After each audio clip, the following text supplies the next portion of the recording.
August 9, 2019 at exactly 9:13 a.m., pinanganak ko si Adi. Happy birthday to you. Happy birthday to you. Happy birthday, happy birthday. Happy birthday to you.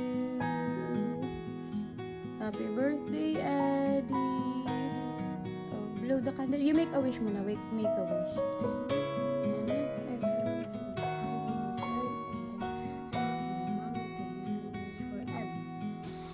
I wasn't expecting na ganun yung birthday wish niya, kaya nga medyo naiiyak ako ng mga moments na yun. Nagpagawa nga ako ng bento cake kay Auntie Emma para naman makapag-blow siya ng candle sa mismong birthday niya. Bento cake na lang pinagawa ko kasi meron naman siyang malaking cake na. Gusto ko kasi lagi siyang may customized cake every birthday niya. After namin makapag-prepare, pumunta na kami sa Naga kasi we promised her that we will go to Kidsuna and makapag-celebrate din kami ng simple birthday celebration niya. Is this a fancy restaurant? Yeah. Why? The reason why it's pretty. Yeah, like you. Nag-request rin kami sa mga staff ng Kuya J Restaurant na kung pwedeng kantahan si Adi.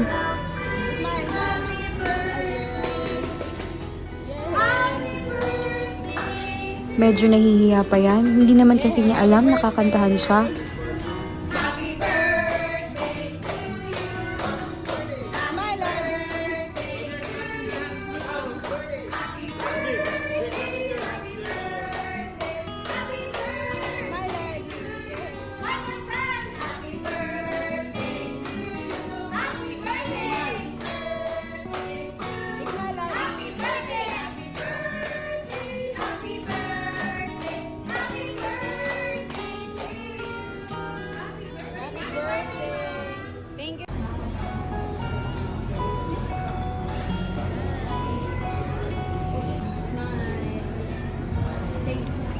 After namin kumain, dumiretso na kami sa Kidsuna. Ito yung go-to place niya dito sa Naga simula nung toddler pa siya.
Big girl ka na?